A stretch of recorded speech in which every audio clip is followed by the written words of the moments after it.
Three, two, one, we're live. Good evening and welcome to the Hideaway Hills Management Committee meeting as of February 9th, 2021. Hopefully everyone is staying safe from the COVID as well as the snow, because apparently 7 inches is the same as 1 to 3. We do have an invited guest tonight. Board member Mary Beth Fisher is here to discuss some input from the ad hoc smoking group. So, Mary Beth? We can't hear you, Mary Beth. I know, sorry. Oh, okay. Okay, I didn't know I was going first thing. But invited guest go first. Thank you. All right, so we had an ad hoc committee set up with Jim Lloyd, Lynette Kilbarger, John Jones, myself, Bridget Durham, and Cindy. Linda, you're going to have to tell me Cindy's last name. I can't pronounce it. Yes, I always butcher it. So, and Cindy. We actually came to a unanimous recommendation that we would like to make to management and the board. And essentially that is to create, and this is with Jeff's input and his hospitality background. It was his suggestion and we all were on board with it. But to have an area where smokers and non-smokers can have a spot to mix or mingle or whatever, and then a place where non-smokers will have an area also outside at both eating establishments. What we discussed as a possibility and doing it potentially in stages was in the front part of the lodge where we had those picnic tables previously set. And then also in the front part, and that would be for the smoking and the mixed non-smoking group. And then in the clubhouse, also in the front, a couple tables set up out in front there for the non-smoking area. So this would require no changing or modifying of rules. It's just adding additional seating, which hopefully more people feeling welcome, and it's good for business essentially. So Jeff, I don't know if you want to jump in and add to that at all. Yeah, absolutely. So part of what we had looked at and what the committee was first recommending, as we know from previous discussions, was allowing part of the use of the deck on the rear, the rear patio, if you will, of the restaurant.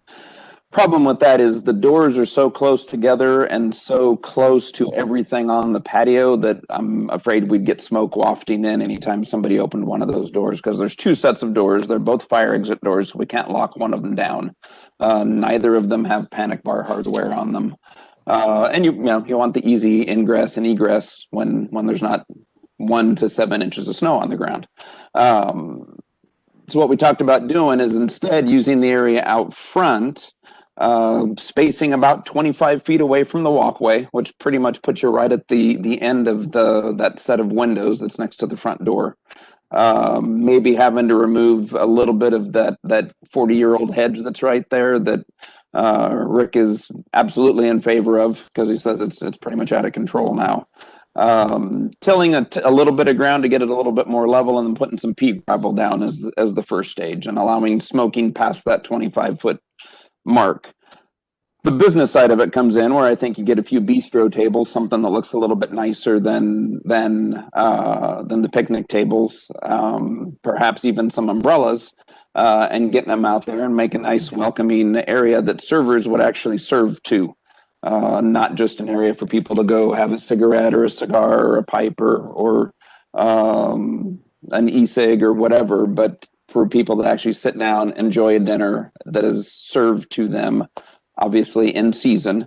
Rick's only concern with it was we just need to make sure that the water flow doesn't change, because you've got that pretty steep grade coming right off the road. And we could do that for a minimal amount of money and mostly in-house work. And I would argue even probably by the time we open up the lodge full service. And then perhaps eventually going into, maybe some hedges to screen from the road a little bit. There was mixed emotions about that. And perhaps even, I'm going to say a nasty word, perhaps even building a floating deck out there. Not anything high rise, not anything that required any engineering, but just have a nice deck built to allow water flow underneath and not just have pea gravel out there as a next phase if this ended up working out like I think it will. Bottom line is, in COVID times especially, we're mandated to socially distance, and the responsible decision is to socially distance the tables inside of the restaurant. So we're limited as to the number of tables we have in there. This would add a few extra tables that we could actually serve to out in front, accommodate people who smoke as well as people who don't want to, if that's where they wanted to sit. And my original argument about screening it had to do with, you get cars passing by. Do you really want somebody stopping and leering at what you're having for dinner? But a good point that was made with the same thing you get at a sidewalk cafe. So we would have our own little sidewalk cafe. So right out in front of the lodge. The back deck would just stay non-smoking as Correct. is. Correct. Correct. And we initially, could no return. construction. I'm sorry, Mary Beth. I was just going to say, I took those picnic tables from the amphitheater, so we could return those to the amphitheater because that's really where they're supposed to be. Yeah. And would this be covered in some way, shape, or form, or initially? That was a question that was asked. Initially, no, but neither is the back deck. True. Longer term, do you put if you were to build a floating deck, do you put a roof, just a kind of a pole barn type roof on top? Maybe so. Right now we're trying to work within the funds that we have, and we'd basically be buying some landscaping, landscaping fiber and pea gravel to put down. And there was an argument made or concern brought up, well, would we be ruining the aesthetics of the front of the lodge? Ruining? I don't think so. Changing? Sure. But it may be time. Improving. Yes. Yeah. Hopefully improving.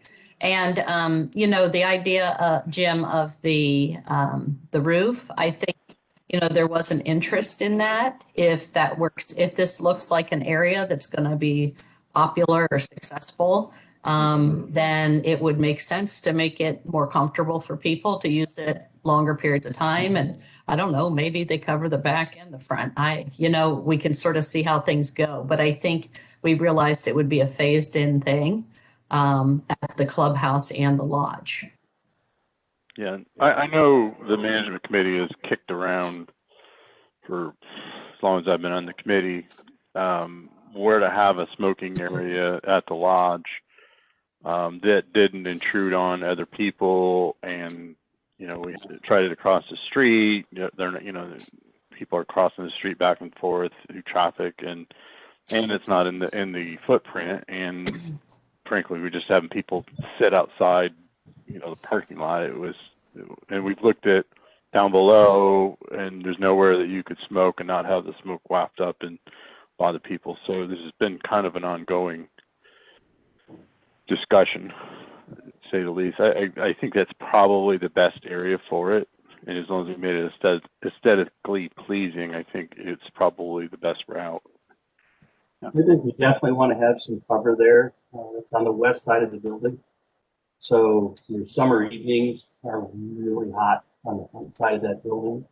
So maybe some fast growing like we have up by the boat storage, arborvitae, something like that. Without, fallen cylinders, plant enough things there to give us an aesthetic break, and also maybe provide some sun if you didn't want to sit out there, because being down there for concerts before the sun goes down, it's really hot out there in front.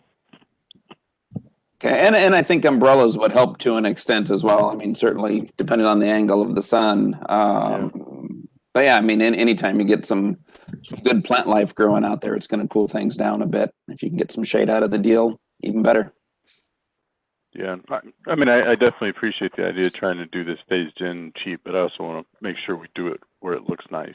So right, it doesn't just look like a area we threw together for people to stand and smoke. But I definitely support the lodge. I'd like to talk through the clubhouse a little bit when you get a second. Sure. Well, And if Go you ahead. want, when I get back in town, and I'm happy to try and circulate maybe some ideas to sort of show you guys just some thoughts. Not that this has to be, anybody has to accept that. I don't, I'm not wed to it. Let's put it like that. But I'm happy to look up ideas and maybe throw some around to see if you guys like how that might improve the aesthetics there, hopefully. And I think part and parcel of the whole plan is getting into it with as minimal fund outlay as possible, just in case. I mean, in case it doesn't work, in case there's something that we're not thinking of, whether it's the heat at 6 o'clock in the evening or whatever, that that makes it not as popular as I think it will be. I just don't think in either facility we should be discounting the business of a any one group of people. So this is a way to kind of and make in the end draw more business in, and I think make folks a little bit happier. And still being far enough away from the front doors at 25 feet. I researched several different cities worth of non-smoking laws as it relates to distance from doors, and the furthest I found was 25 feet. So that, I think that's far enough away to you don't have to worry about people walking through a cloud of smoke as they're walking up to the restaurant. Yeah, 25 feet is plenty, and that sure beats people standing kind of in that area smoking where you got to walk through it. I'm fully supportive of that lodge plan. Okay. Rex, JJ, Martin. No, I think it's a good plan. I think it's something that's a compromise to everybody, and it's something where, I mean, Jeff, if there's a bar, there's going to be a high percentage of people smoking. Part of the nature of the beast. Yep. And they all agreed that I can bring my Nicaraguan cigars and light them up in the smoking area anytime I want. So As long as you share. Yeah. Yeah. that was my take. Marty, you got anything? Any input, Marty? Marty. No, I just Gotcha. want to thank Mary Beth and everybody on that ad hoc committee for going through and doing that. Thank you. Yeah. You're welcome. So, Could you go over the clubhouse one more time, yeah, I'd like to please? talk about that a little bit. Sure. Do you want to go, Mary Beth, or do you want me to? You go ahead, Jeff. Okay. So what we talked about for the clubhouse, and this would take a little bit more work because the area is so small, is basically doing exactly the opposite. We've got the shelter house that's a smoking area, that back patio that is a smoking area, or back deck that's a smoking area, but creating an area out front that would be non-smoking. There's really no area out in front that is anywhere near anything less than a cliff that you can to set tables at that's any distance away from that front walkway. So we couldn't do the same thing as we could do at the lodge. There's just not the distancing available. So you're basically looking at doing the flip flop of what you would do at the lodge. I will say, having worked plenty of golf courses now, that smoking, particularly cigars, tends to be pretty inherent amongst the golf industry and people who golf. Even if I don't smoke a cigarette or half a pack or a pack every day, if I'm going out to play golf, there's usually beer and there's usually cigars involved. So I don't think I think it's a little bit different culture at a house or a 19th grill if it was an 18-hole course than it would be at a restaurant. But and in that same vein, though, we had people who that wanted to come and have business at the clubhouse if they wanted to support it, and they were opposed to being around smoke, to have a little area at least where they could go and feel like they could come support the clubhouse and be with their friends and still have their own little space. And sit It outside. wouldn't be, and sit outside. And it wouldn't be near the amount of area that we're creating over at the lodge. Gotcha. Where would that be located? Actually, out in front of the clubhouse, either side of the walkway. There's neither side is really super conducive to it, which is why I say I think it'd require a little bit more work. But you could either go right or left of the front entrance. Problem is, the challenge is you're right there on the walkway. Is the most, or right off of the walkway is the most level area, both sides. Yeah. It was suggested that there's another area Sidewalk. behind. Oh, I'm sorry, Jim, go ahead. There's isn't there a sidewalk right there? I'm trying to think. Mhm. Like walking, yeah. So you're talking between that and the building? Yeah. Yeah. It's a pile of snow right now, but yes. I mean, potentially, could we take half the parking area? Maybe leave half of it there for handicap parking.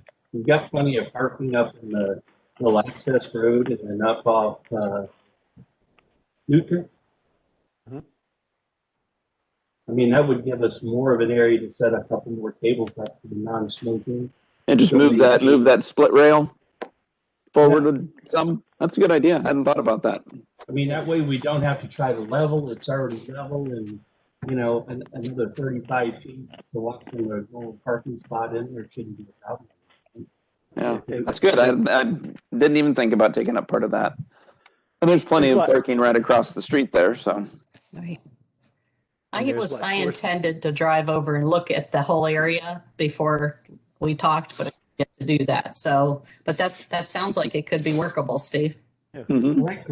That grass area, it's pretty small. I think it's a lot smaller once you would go there and look, setting a table or something up in there.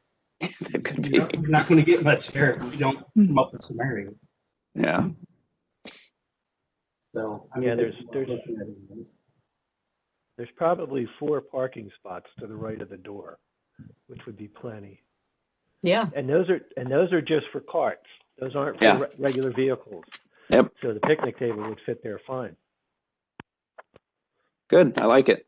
Yeah, that might be an idea. Might have to And do a it little gives you a leveling. few more tables because the way we were looking at it was going to be 2, maybe 3 small bistro type tables, that you'd squeeze 4 chairs around. This would give you more room to get a little bit bigger tables and make it a little bit more comfortable. Yeah.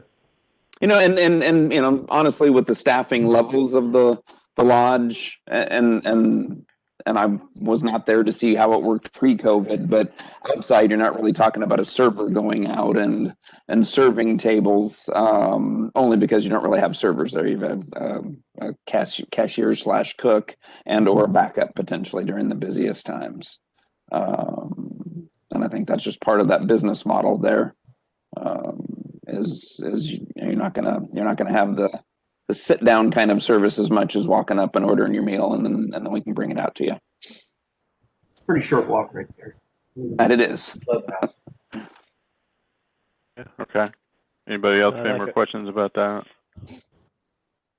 No, it's a good plan, I think. Okay. What would be the timeline for these?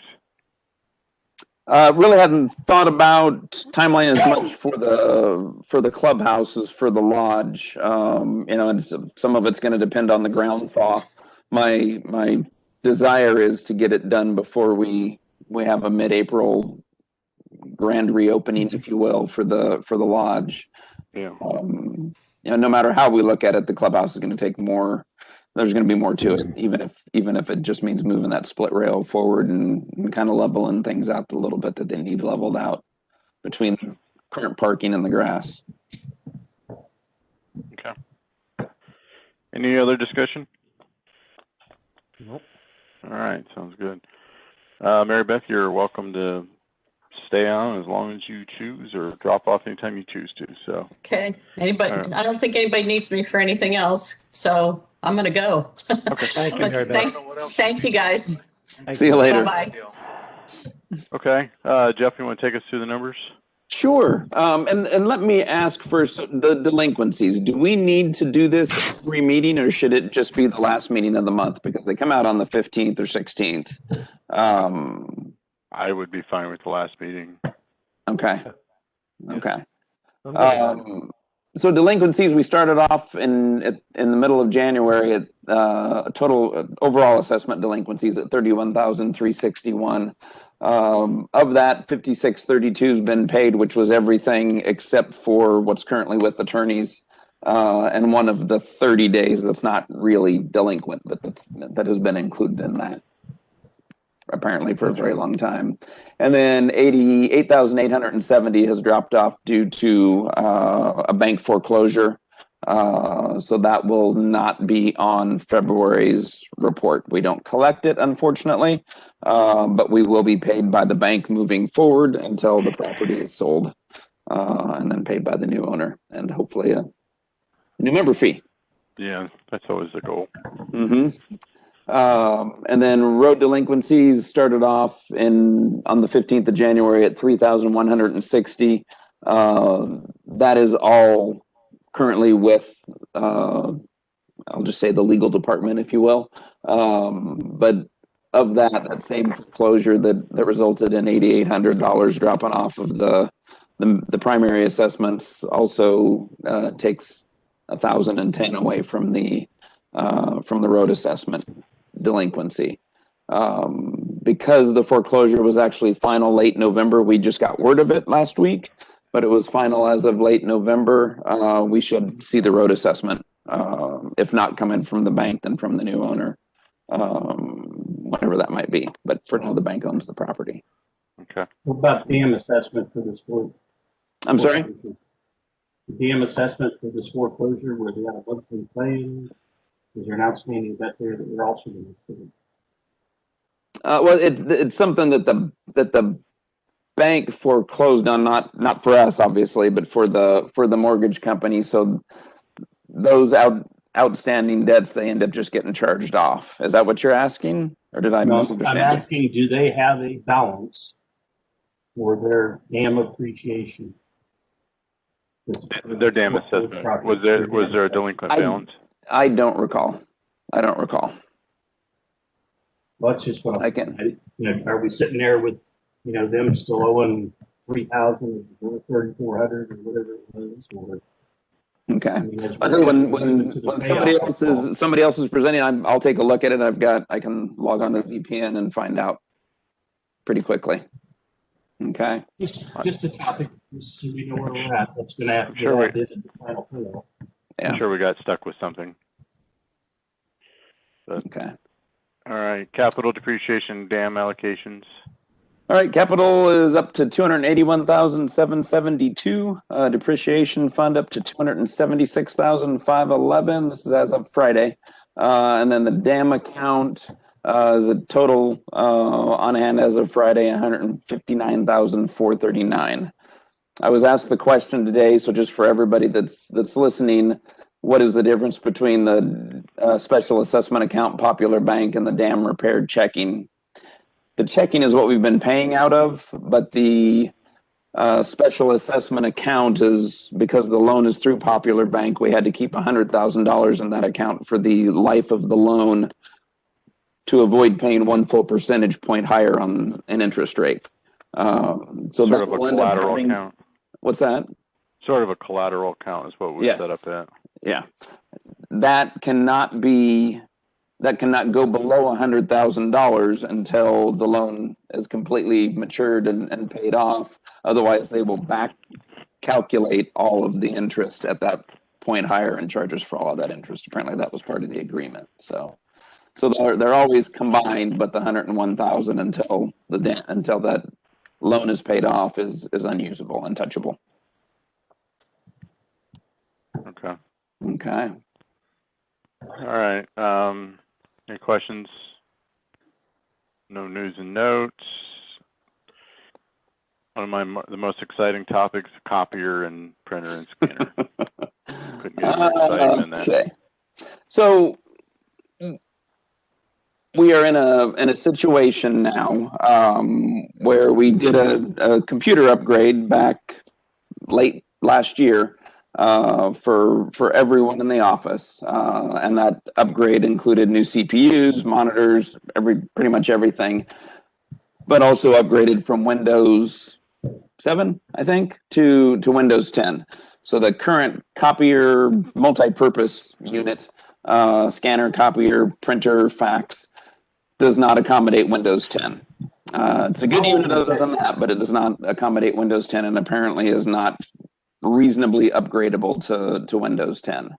That was a 5-year lease arrangement whereby we get our toner for no charge, and service is included in the I shouldn't say no charge. The toner is included, as is the service for the 5 years.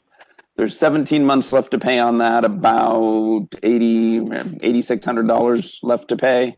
So we have an opportunity to upgrade to a new unit that would restart a 5-year lease. There is no payoff at the end of the lease unless we wanted to keep this unit. Basically, you turn it back in and you have your choice. Do you then go out and buy one? Do you lease it for another 12 months? Do you start over a new lease? And upgrading the unit and going with this new lease would save us at this point $91.34 a month. So just over $5,000 over the life of what's left on the current one. Other options that have been discussed amongst the group are purchasing potentially, just purchasing one outright, but we've still got 17 months to pay and $8,600 some odd left to pay on this one. Right now, we cannot scan to any of our computers using this unit because it's not Windows 10 compatible, and that's a problem because we're doing more and more scanning, particularly as we have WebEx meetings and that kind of thing. Scanning ACC documents, board packets, and that kind of thing to everyone to get it in their hands. And frankly, if we had a period of time, whether it's snow, whether COVID or whatever, where people are having to work from home, not having an appropriate scanner would be an issue. We are trying to reduce paper within the office, so doing less printing, more scanning, as well as many of the 50-year plus files of residents and owners and members since day one, getting rid of the fire hazard that is currently those in a storeroom and getting them all scanned so that we've got an electronic record instead of a paper record of them. Jeff, what's the model number of our current printer? If you would ask me this morning, I could have told you. It is, I don't recall. It's a Canon, I know, but I don't recall what the model number is. It just, so, I'm just wondering if it is the sales rep telling you that it's not Windows 10 compatible. So this is a 5-year lease, and this computer has a little over 1.5 years left. It means it's only 3.5 years old. And unless they sold us a pig in the poke at that time, it shouldn't have been Windows 10 compliant. Windows 10 came into compliance 2015. So anything manufactured by Canon or any of the major were all built for Windows 10. And it is a Canon unit. Yeah. Now, according to Penny, what happened was we had originally had a more current copier, but it was too slow, and the feed for all the copies we were having to make back then, it was too slow, and you couldn't fit more than much less than the 150 sheet capacity that you can fit in this one. So they were having to go back and forth to the copier quite a bit, so it just wasn't very productive. So what they did was they got this, and this was an older unit that they knew at the time wasn't going to be upgradable, but apparently it wasn't that big of a deal at the time because their computers weren't, they were 3.5 years younger. So, we can go back. I can do more research on the outside of the sales rep, most certainly.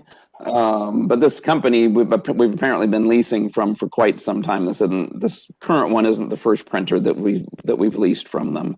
They're a nationwide company. They have a local office in Lancaster, so we get service same day or at maximum within 24 hours. But I don't know enough about copier, printer, scanner, multi-purpose units to know whether or not it is truly upgradable to Windows 10. I will say this much: I think some of the heartburn is.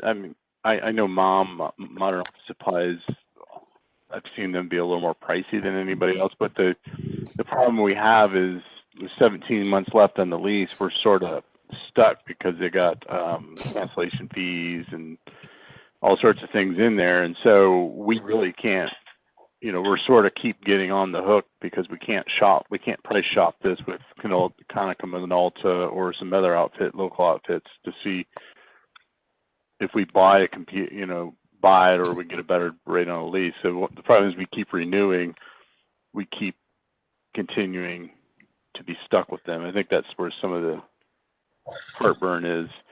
I've done this both ways. Got lucky and bought a nice Konica Minolta for work. It was used for the PGA tournament, a few thousand copies, and we bought it at a really good price, and we just pay $200 a month for service and toner. But these deals kind of are, they're just interesting because they can skew them anyway, but they're hard to get out of. I will say that. But yeah. Well, and they, with as fast as technology changes, and these things are basically computers now. Does it make sense to keep that on a lease and just make that a known expense, just like you're going to buy a vehicle however often, for the convenience and productivity of having, granted 5 years old by the time the lease is over with, but having more current technology than trying to hold on to a printer that you bought for an extra 4 or 5 years, and then all of a sudden you're stuck. Steve, sorry. Well, since I can't seem to find an option like on Microsoft Teams where you can actually put your hand up, I thought I would try that. It worked, I guess. So I guess a bigger heartburn point is we're going to pay them $8,943 to take the printer we have now and get rid of it for us. Yeah. To me, that does not sound like a good business decision by our group in the best interest of our membership. No, Second of all, it's been brought up as we talked about equipment. We are not supposed to be entering into leases. And third of all, this is over $500 and it has to be a bid product. So I guess my thought on this, and I'll be quiet, is I think we need to ride this 17 months out. If you need a scanner, then we could authorize $1,000. I sent you information on a high speed. I can't see where you'd ever need to scan more documents double-sided than what I sent you last night. I mean, you can't keep paper that quick. And I think we would be money ahead instead of paying somebody $9,000 to take one away from us and then turn around and charge us again. The expense is just crazy when we're sitting here trying to build ourselves back up for other projects and bigger things. So what would you do at the end of the 17 months? Do you Give back to them, and then we could look at bidding one out and buy it. Yeah, the thing what I mean, I'm not arguing against is what you typically have is at the end of 5 years they're usually pretty worn out, and they won't service them anymore. That's kind of how they kind of got a little monopoly on this, but they won't service them anymore, and they'll just basically say, well, I've got one at work, it'll print, but you can't copy anymore because they won't serve it. They can't get parts. Well, I think in 17 months we can look at the purchase another lease option, but at least go out here. And again, I'm not saying consistently dealing with somebody is a bad idea, but just because that's who we've always done it with, may not always be the best solution. And we found that over the last year. Gotcha. And we do have an agreement in place over $500 expenditure. Has to have to be good. Our group decided. Are there any groups out there that would buy us out of the lease? I mean, phone companies do it all the time now. But is there a group out there that will buy out the lease and offer us a different lease that fits us better and one that we can grow with? I don't know. I have never heard of any of that ever being the case. But we can check. I'll check with Stephen with the vendor and see. I guess my take on this whole thing, whether we don't need so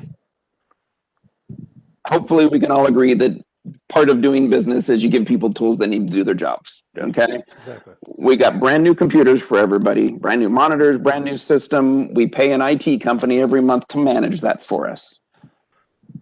We've got online backups and all these other things that we're paying for. We've agreed, as per the budget, to enhance the productivity within the office by adding a part-time person. I don't think we need to be going backwards on productivity on anything, copying, scanning, printing, or whatever. And while 50 sheets per minute double-sided is closer to the current copier that we have, you know, my expectation in technology is you're always upgrading whenever you buy new technology. And this, I'm trying to remember what I said, 125, 135 pages per minute. The new one will scan versus 50. When do we need that? But we're starting to scan more and more stuff. So when do we need it? I don't know, but how many trips back and forth to the copier do you want to make? Because I will tell you, even at the 65 sheets, 130 images per minute that the current copier does, we're walking back to it once or twice. So the technology is out there to not have to do that. What's that? A third person on that can handle that extra administrative duty also. I'm Yeah, looking but then you're just trading productivity for productivity. You're saying, okay, I'm paying extra labor to avoid having to do this, and that's not why we're bringing that person on board. Again, as Mary Beth said, I'm not married to using Mom for this specific printer or whatever. I just don't think we should be taking any steps backward in productivity. And a $1,000 desktop printer, or excuse me, scanner, is going to do just that. The one I saw that would keep up with the newer technology was about $3,700. And I just don't and see where you're ever going to need to scan that many pages a minute. I mean, come on. You guys are productive, not that far. Hey, I Jeff, guess I want to hear from Marty and Joey, or Marty and Rex and JJ too. so. Just a couple comments and questions, right? One, I understand the archive process, right, and we're going to do that to scan everything. Along those lines, should we look into outsourcing that? Just dump all that, because that doesn't seem like it's a very effective use of our time in the office, right? It's probably fill-in work, right, or whatever. But yeah, I mean, that's one. when we're fully staffed, yeah. Yeah, that's one option. The other option is going to more online forms and electronic forms that are getting filled out, so that we never have a paper copy to begin with. Correct. You know, as we move towards that, you know, we're right there. And, you know, anytime anybody has that form, you could save it as a PDF and do anything like that. But then also on that current printer, scanner, copier, whatever, does it have the ability to scan to a flash drive or some other portable media storage, right? I've not found a USB on it yet. The one option we have is scanning to Randy's old computer, but I tried using Randy's old desktop computer as a backup, and it's just much too slow. Yeah. And again, then you're running back and forth. You're putting extra steps in. So Yeah. again, guys, I don't know what the right answer is. I just don't think that you make all this progress on technology and productivity, even potentially, and then say, oh, but we're going to bunny hop it and take a couple steps back. I don't think that's the right move, you know, and that's not really giving people the tools they need to get their job done, as we're moving to a more and more electronic and WebEx based society. Right. You know, we're scanning more and more. Does it need 125 pages a minute or 120 pages a minute? I don't know. Does it today? Maybe not. Does it 2 years from now? Who knows? I mean, are we moving to more electronic forms so that we can just get away from that? Yes, yeah, we're trying to, including, you know, the emailed statements and that kind of thing. I think we've only got one computer right now, if I'm not mistaken, Penny's, that has Adobe ReadWrite on it, to be able to create those forms. But you know, for $450 or whatever a computer, we could get it on the other two as well, and be able to do that. I mean, that's good for moving forward, but not for handling 50 years worth of old Well, member files, even ACC files and that kind of thing. And maybe you're right. Maybe outsourcing is the way to go. I've never priced that before. Or just storing it off site somewhere, right? And just leaving it in a paper copy. I mean, Well, is there any value to digitizing it? Probably not. Not in You got that to way. pay. It'll cost you more to store paper than it will to digitize it. Do we need to keep records back that far? I don't know the answer to that. I'm not sure what we're storing. I think you'd Okay. have to look at the records and see what's included, but there may be some things that we do need to digitize and keep them. And I know we've gone back and tried to look for documents and they've been helpful. So Yeah. I don't know. Yeah. I wouldn't All right. want to not have availability to them. No, I'm just asking questions to understand and to see Yeah. what it is, So. And we don't Thanks. necessarily have to make a decision on this today. I mean, I can go No. back to a vendor. No, We can price the outsourcing scanning. I may look for some help on exactly what that would be called on Google. But we can check all these different options. And the longer we take to do it, the more that we can, or the less that we'll have laid out on the lease. I don't want to take 17 months and say, okay, you got to suck it up for 17 months. Got this faster computer, this extra person, and that kind of thing, and then we got to suck up this for 17 months. I don't know. The only I thing understand. I kept hearing in the interview process that we wanted to move into the 21st century. So We do. JJ, I'm gonna give you and Rex a chance. Yeah. And no, I knew right as I was leaving the bridge, we were doing, gathering the historical knowledge, which, was close to 100 years worth of information. And some of it was public record, some of it was private.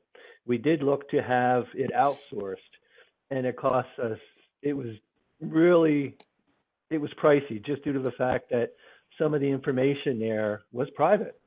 So we had to have this firm that was bonded, it was just so many hoops you'd run through. We had the opportunity to have somebody that was a part-time toll collector that was educated in human resources, who was, I won't say certified, but was the person that we could put under the umbrella of privacy. And having them do that, for 4 hours a day or something like that, worked out, and it was much cheaper because then we had the ability to file it the way that we wanted to, not the outsourced company. So there's a lot of things to it. Going in, we leased all our machines because we used to buy them, and we had an electronics department plus an electrical department plus all these maintenance guys, but it wasn't worth it, to have them come out and change the toner, work on the equipment was worth its weight in gold a lot of different times. But the ability to stand up, walk over, scan, sit down, stand up, walk over, fix a jam, sit down. I mean, there's a lot of things to it.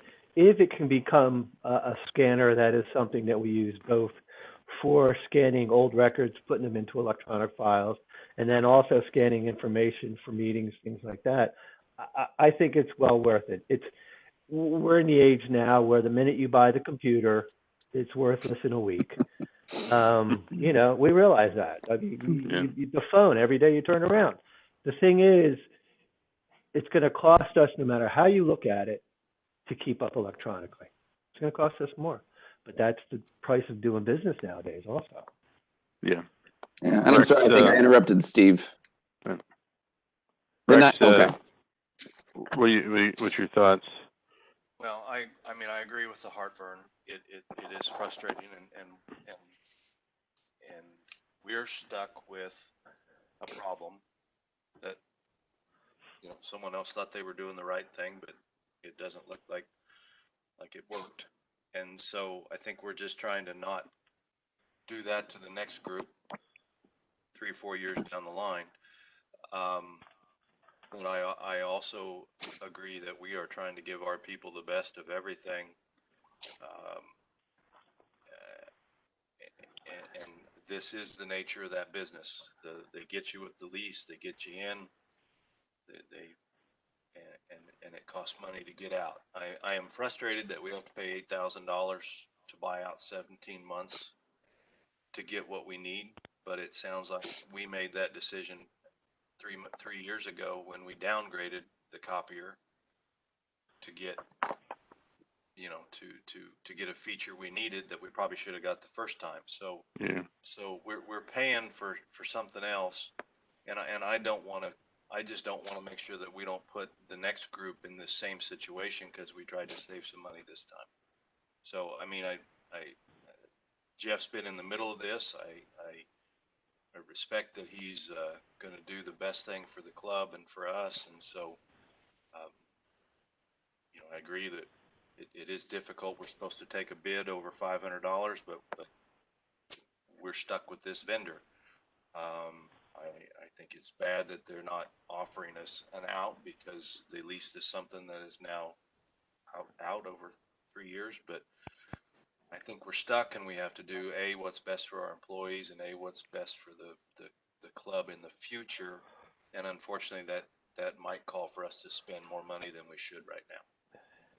And that's kind of where I'm in. So I think I'd like Jeff to poke around a little bit and see if there's one more option that we haven't quite looked at. He's right, we don't have to do it now, but I don't want to drag it out for months. And let's see where we're at. But I hate it, but I trust Jeff and I trust the team to know what they want, and they're not.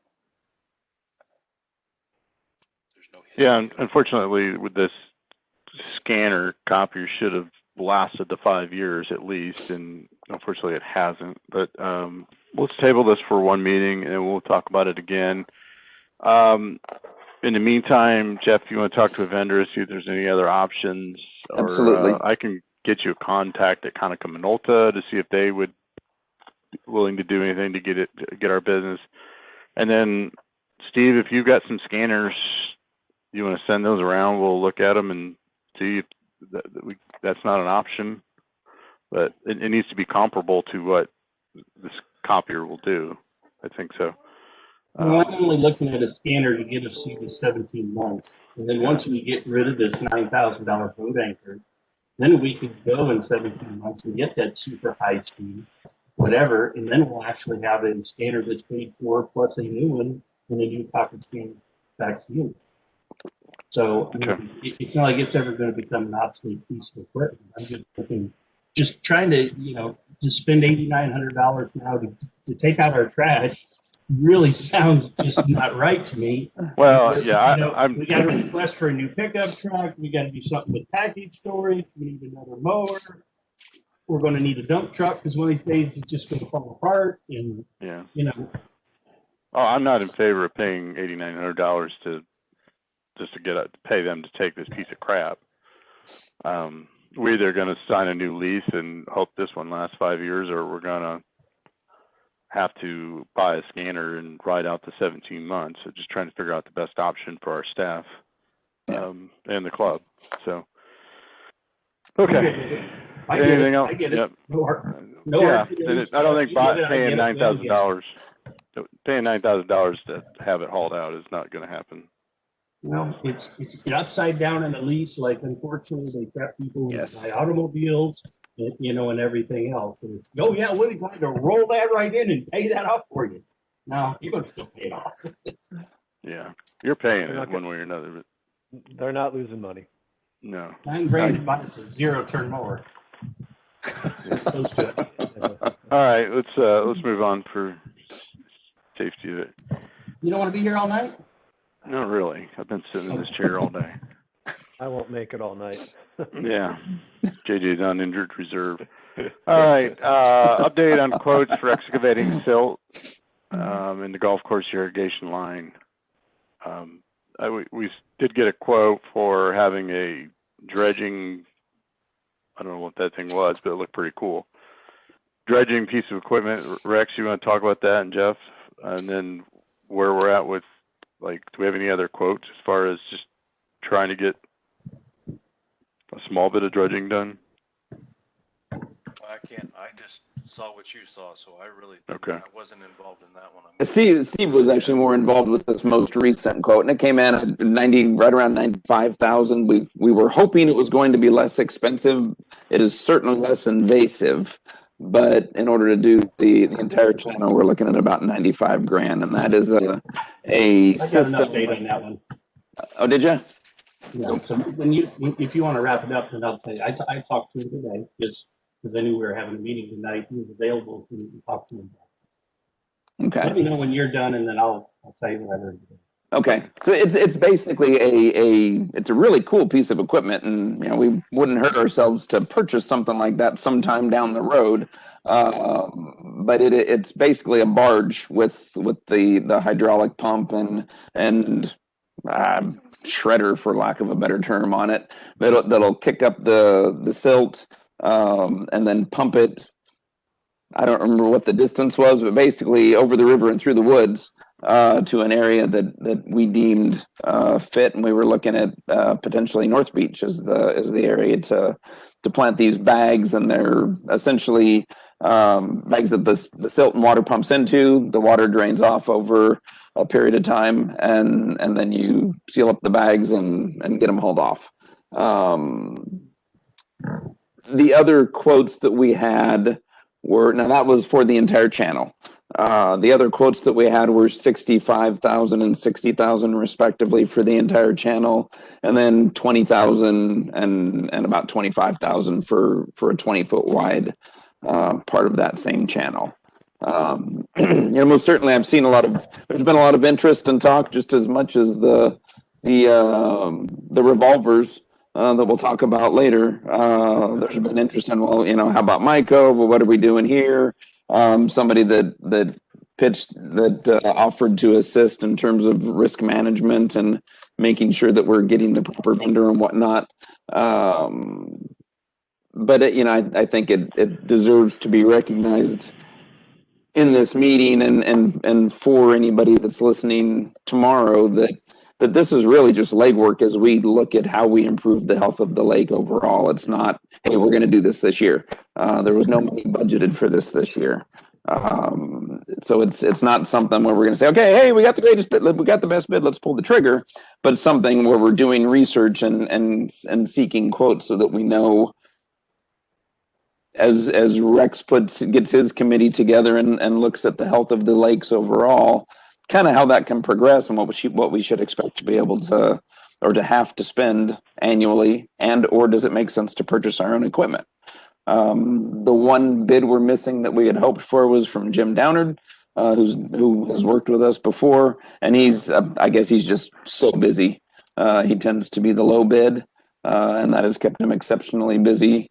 Plus he's doing sewer excavating work, so I guess that pays a little bit more. Okay, Steve, I'm done. All right, Rex, I guess I'm thinking you were undisposed, out of town. Either way, I apologize. I should have tried to make contact with you on this thing. It happened real quick. It was a brainstorm of mine. I known this guy for 35 years. We've done a lot of work in manure reuse and things like this. Got into municipal waste treatment, pulling the hydrated lime out of facility or municipal water systems, filtration systems, and then ground applying stuff. So I thought about it a year ago, and he was too busy. And after our last meeting, I said, would you? And he was open, and he came down the next day. So unlike dredging, this is a total hydraulic process. So you don't end up with all the turbidity, all the, I guess, the dirt and the silt that gets shook up with a hoe, spreading across the lake and making the entire lake muddy. It eliminates that because it's actually pulling the water and the mud out at the same time, pushing it into what we'll call bags right now. When the bag's filled and the water drains through those, and then the dirt settles out. Something over this process, he's got 3 miles of hose. And what we looked at was moving from that cone right up along the bank and into the north park up there by the north docks. Plenty of room there. We could set the bags in there and he could pump. So his price included the bags, all the equipment, motivating, bringing it in. The reason his bid come in high, and I asked him today, I know, Jeff, if you remember when we talked to him, he talked about this unit, which was more like a remote control type thing. And he's actually gone out and started to price these things. Okay, because he's looking, well, he sees lake communities probably down the road being a more profitable business for him than pumping out water treatment and manure lagoons. So he's looking at making this investment. I talked to him this afternoon. I said, his second option with the machine he's already got, so there's no additional cost in this thing. He just runs cables from one side of the lake to the other. He has cables to do that. And this thing is just guided by the cables back and forth. So it actually has a set of pulleys, and it actually is what moves his barge along, and it keeps it on the straight and narrow as he makes it pass. So this other one has no cables. It's joystick controls. He can go in and he can put things out any place he wants. Probably the biggest advantage it's got over this is we're not going to have to back in dump trucks, because your hose got to scoop it up, dump the trucks. You got to drive the trucks on our roads. We got to figure out where we're going to dump it. And this puts us into bags. They're set up 42 feet apart. I think they're 100 feet, 120 feet in circumference, and 100 to 150 foot long bags. And center to center, they're set up in about 42 feet apart. But he says 2 of them will be more than enough there. I did not ask him to sharpen his pencil, didn't ask him to do anything special, but if we could go with the cable thing, that could easily put him down in the range. He could easily 25 grand less if he didn't have to figure in a payment for that range. So he's going to be in the same ballpark, I guess, now looking at Rick and see if this is going to go in bags where Rick doesn't have to have these trucks in, and we don't have to hire a trucking company with their truck drivers. This may come out maybe even a little bit better for us. And at the end of the project, we won't have all this humidity floating around in the lake, making it look dark and late. So that's kind of where that whole thing is going. Well, I think it's really interesting. No need to apologize. I was on the beach. I would have answered anyway, but. Well, that's right, you were. Yeah, don't feel so bad now.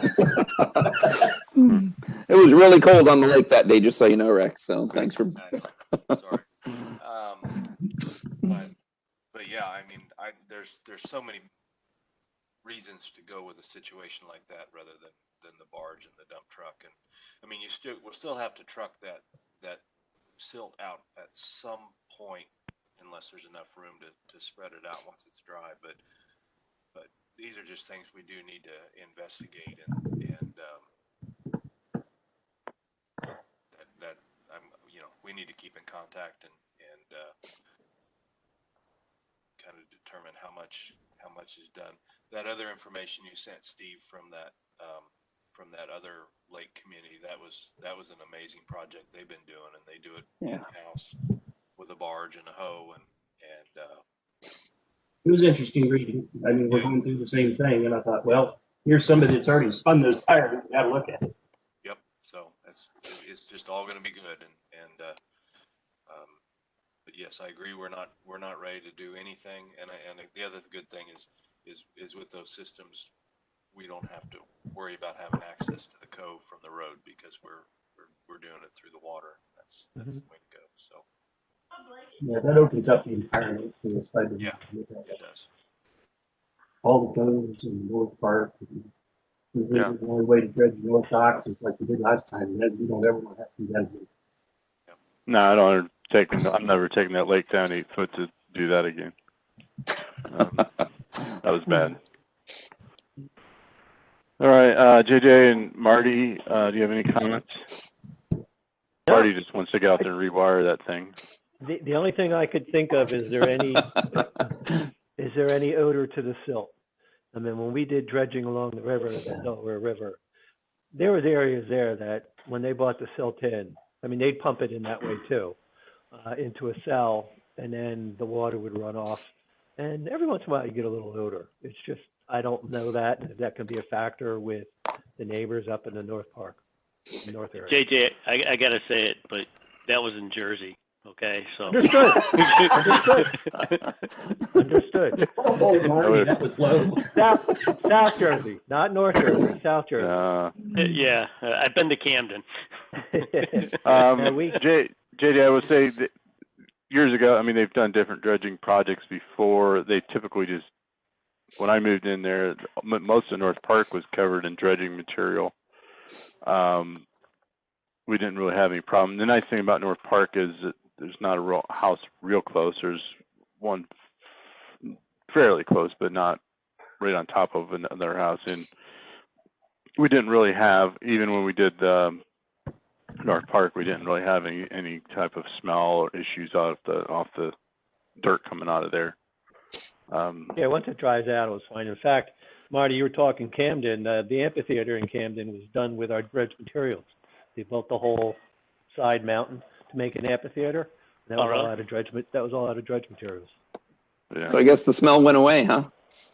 It did.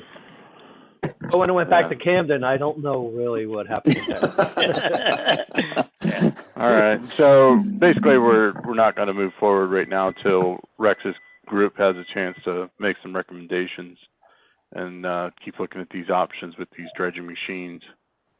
Is that what I'm hearing? That's what I believe. I think so. And I'm I'd going to tell Rick to quit calling Jim Downard twice a week, just because I mean, if he doesn't need the business, he doesn't need the business. No, and we're not in a hurry. You know, I want to do something for these coves, but I think we need to have a plan together so that we know how to address each of these coves. And yeah, that cove is the worst, but it also is another cove that we have to address. So. And if we decide to buy our own equipment, we just know we will not get it on a 5-year lease. So, sorry, copy your humor. A little copy your humor. 7 years, yeah, 7. Yeah, I will say, Steve, we had Jeff Spengler, the club attorney, look at whether or not we could enter a PPP loan. You can't enter into a loan over $25,000. That I think places like a lien on the club. I think that's how it's worded. So we could do leases of copiers and stuff like that. That it doesn't preclude us from doing. We just can't go out and pledge the whole golf course so we can go buy, buy whatever. That's why the dam assessment has a first lien on the dam assessments, and it has a lien against the regular assessments. So that's kind of why we had to go to the membership for that. So it wasn't something the board could just vote on. All right, let's move on. Boar Hill mailbox shelter improvements. That'd be you, Marty. Yeah. So this came up, maybe a month or more ago. Went over there, looked at it. We looked at maybe possibly relocating things, but there's 2 property owners that we'd have to deal with on that, and it just looked like that was going to be a headache. And so got together, got a quote from Pat Lynch to go ahead and put up a lean-to over the mailboxes up there, along with leveling out the approach to the mailboxes, because right now it's pretty steep, especially when you get right up on them, and with the snow and everything else like that, it gets really slick. Plus, there's those the bollards in front of it too, so it makes it a little awkward to walk in there.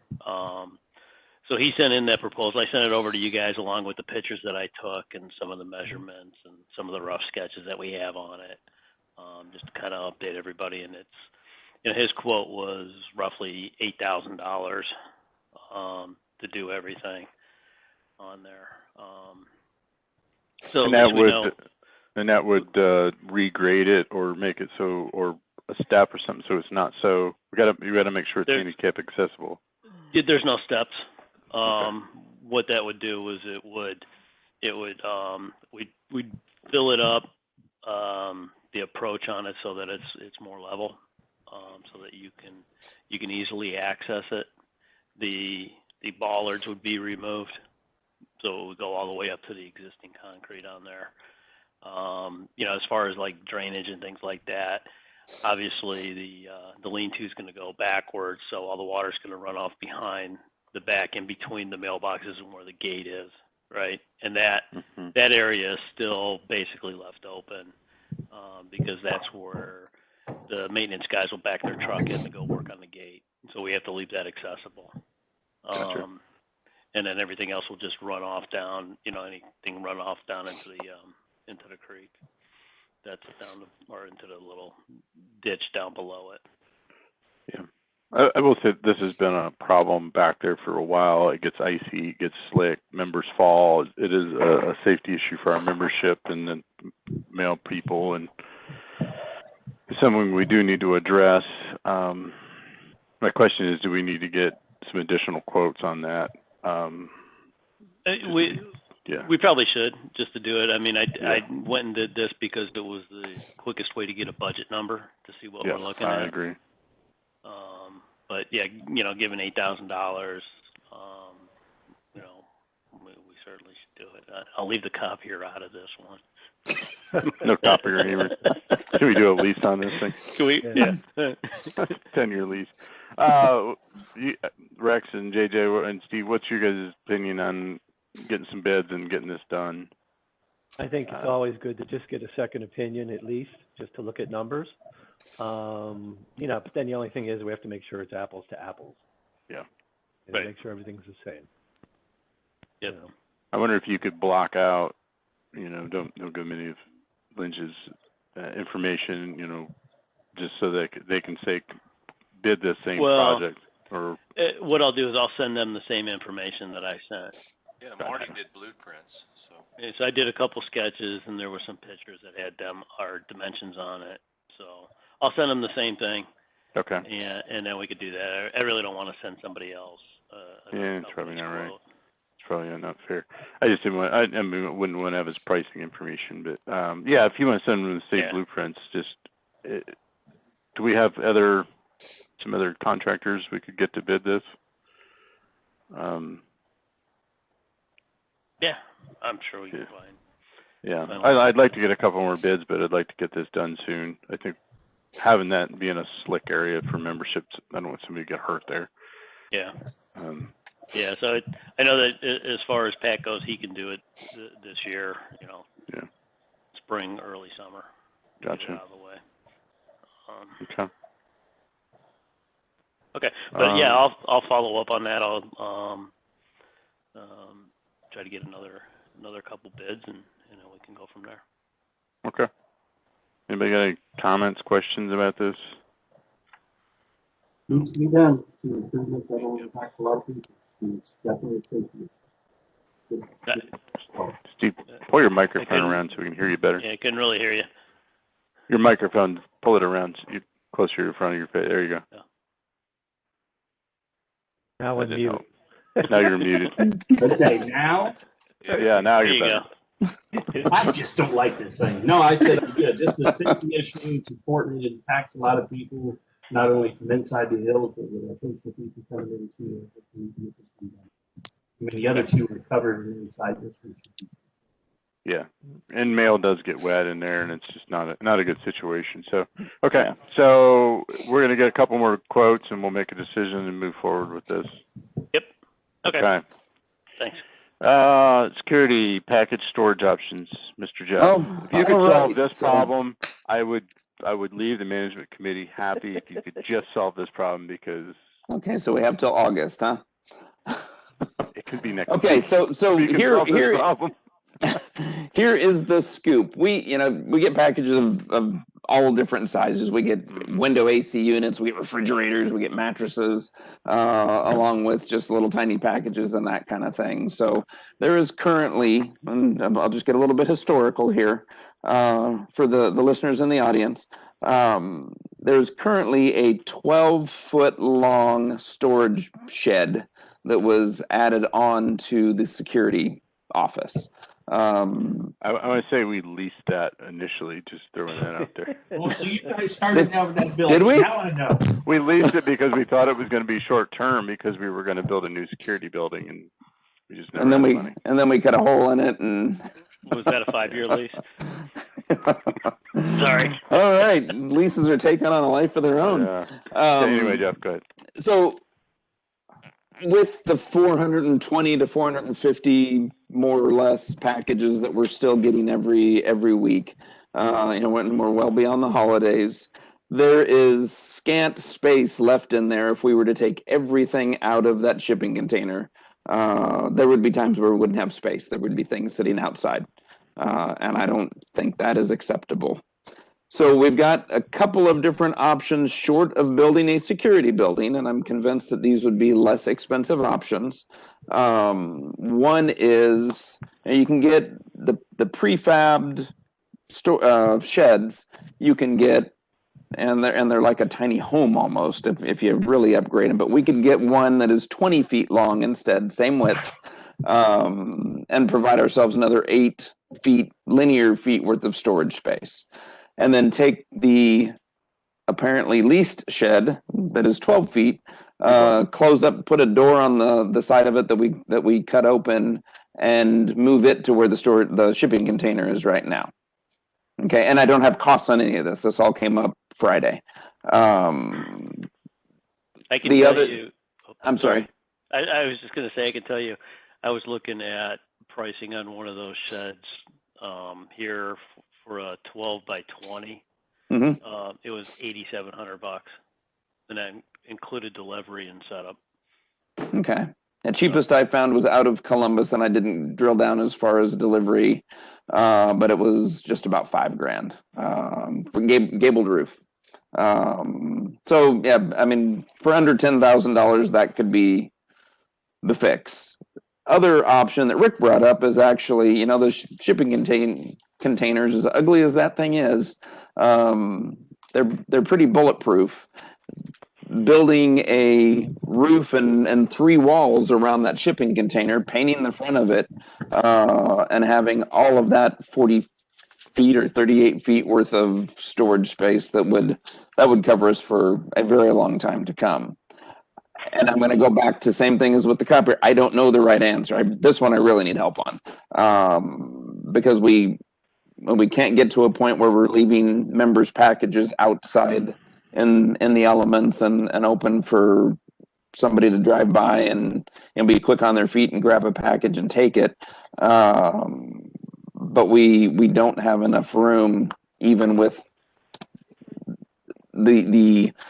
we're doing less than half of the packages that we did at the holidays, and we were close to 1,000 for several weeks in a row there. Now we're down 420 to 450 a week, and it's still too much for the storage area that we've got. That's where they've run for the last year, Jeff. They've run 450 to 500 every month.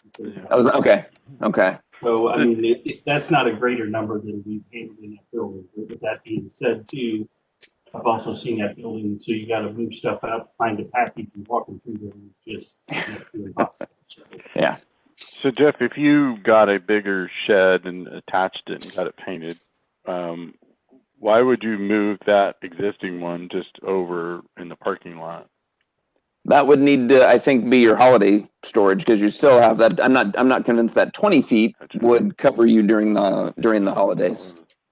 It's going to be a kind of an ugly looking, just sitting out there by itself. Yeah. Can Rick put some figures together? I mean, it shouldn't take much to put a wood frame right on the outside of that, and we can screw siding into that. And I'm sure his guys can make trusses and put a single roof on top of it. You're talking about put a building outside of the shipping container? Well, making the shipping container look like a building. Yeah. Okay. Yeah, I'm afraid if you move that shipping container over, I don't know. What about taking the existing building and just adding on another 20 feet to it? Yeah. Could that be done? I mean, that came prefab, didn't it? It came prefab and delivered. And our original plan was we were going to put it there, get us through a holiday season. We would build a new security building that we wouldn't need this, and that would go to the golf course to store chemicals outside, keep them out of the buildings. Okay. And then we'd end up buying it out because we just didn't have the $250,000 to build a new security building. So we ended up painting it and leaving it, and then soon outran that space. You know, my only thing with the shipping container, I just don't want to leave it down there as is long term because it's kind of ugly. I mean, To that, we can just all agree, I think. aesthetically, it doesn't look the greatest. I'm just Sounds like curious Rick's instead got a of plan to do that though, doesn't it? what? When I brought it up to you, I said Rick brought it up to Jeff, that he could actually turn it into a building. It sounds like it. Yeah. He brought it up as an idea. We didn't necessarily talk about who would do it. I mean, I'm sure it's essentially rough carpentry and then a paint job, so I'm sure he could probably get it But we taken don't care have a of. place to put the container now because we don't need to get it to the golf course. Because now we have money in the building plan that's going to do it. So this would kind of kill two birds with one stone if we could do that and not have to worry about moving it up there. And then actually making it look presentable. And that all said, I mean, Engineering term. What? I'm not. Marty, if looking presentable was a good engineering term. Yeah. I know the cost of lumber and materials has gone up significantly over the last year, so I don't know what might have been a couple $1,000s to build a year and a half ago might be significant, 3 or 4 times that now. But we can get them to put numbers together at least. I didn't want to waste time if it was something that the committee wasn't going to consider any direction that any specific direction that we looked at. I didn't want to waste time chasing a particular rabbit Yeah. down the hole. But I guess right now though, I mean, everything's working fine, right? You know. Well, and we're using the shipping container for Yeah. some of those larger packages right now. Right. So But that solution is working though, right? Correct. There's no reason why that wouldn't work a year from now either. Correct. Yeah, but we also told the membership it was only going to be temporary. It's not Yeah. going to be sitting out there all the time. I'm kind of used to looking at it though. Not. That's not me. I'm still not. Saying. It looks like Jersey in the shipping containers. There you Yeah. Wrong to Delaware. Yeah. No, I mean, I don't agree that a paint job wouldn't be nice, but I'm just thinking that if it works, it's the cheap solution. Yeah, but it's ugly. I think if we moved the existing shed and moved that container up there and then sided it, could we at least move the shed then up to the golf course out of the way, so we didn't have two? Would the shipping container be big enough to take care of all the holiday packages? From what I understand, that and the shed were pretty chock full. You had like 3 or 4 feet at the very back of the shipping container that wasn't used. Good figure. But and again, it's the bigger packages, it's the mattresses and that kind of thing that really take up all the Shipping container's space. bigger than the shed that you're looking at. It's twice as long. Correct. It's not Correct. quite as wide. So. Yeah, Yeah. it's 40 feet. And there's people that are building homes out of shipping containers now. Yeah. What's that, Steve? I said putting another 12 by 20 in there isn't going to replace what we have there in an 8 by 40. Correct. So back to keeping our employees, what was the word you used? Productive. Productive. We're really not gaining anything by doing that. Yeah. It's a good point. If we can take that $8 grand and buy building materials, I'll go down and help stuff. We've got an engineer. I did split wood and bust the end of my finger off, but don't give me a hammer and it'll be okay. I can hold things in place. I mean, I guess instead of buying a regular shed, I'd rather move the shipping container as long as we could cover it and make it look nice. Versus buying an $8,000 another shed and have 2 sheds. Yeah, starting to look like a trailer park. The other thoughts? I think we can make the shipping container look a lot better. I think we could either use the existing shed, but we could slide it up to say within 8 foot of the door and cover that so they can possibly go from the shed to the container undercover, because I know that was a complaint at first, is they were going to have to be out in the weather. It's a good point. Put it like a breezeway in. Yeah, put a breezeway in, and so you're undercover. It looks good. You side it with some decent wood, and you don't even need a hipped roof. You just put a lean-to or something. But whatever. I mean, you can make that look good, and it is what it is, and save a bunch of money. So Okay. Well, if you all are willing to entertain it, and Yeah. to Steve's point of, we're basically taking a step backwards if we have less storage space than what we've got there now. We'll get Rick to put some numbers together on it, see exactly what it would take, and then we can revisit it. Yeah, I just want it to look good when it's done. So it looks, Yeah. that's the first thing people see. We're going to spend some money redoing kind of the front paving area or lack of paving area, and just want to keep that dressed up a little bit once we get some new paving and get that looking nice. So, Yeah. decide it's permanent. We can do some landscaping to hide it a little bit. Sure. That's Yeah, and plant all sorts of trees around it. perfect world. If anybody in Highland out there has 250 grand they'd like to donate, we could have a new security building.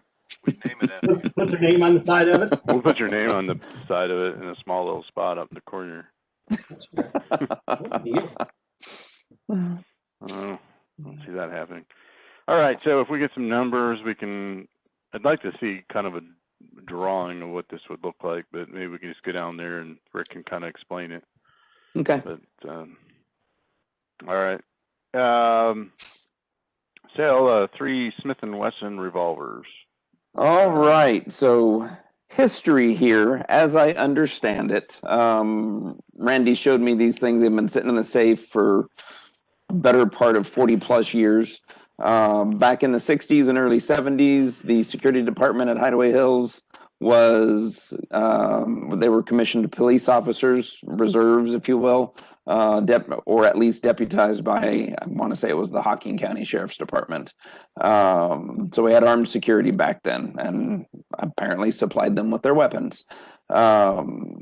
Since then, Hocking County was just calling them away too much, so that ended early 70s, and these have been sitting in the safe since then.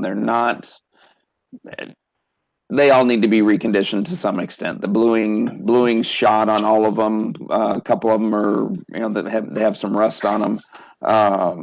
So rather than having them continue to sit in the safe, I figured, okay, let's talk to a gun dealer, see what we can do about getting them off the property. I don't need 3 38 specials revolvers sitting in a safe in our building.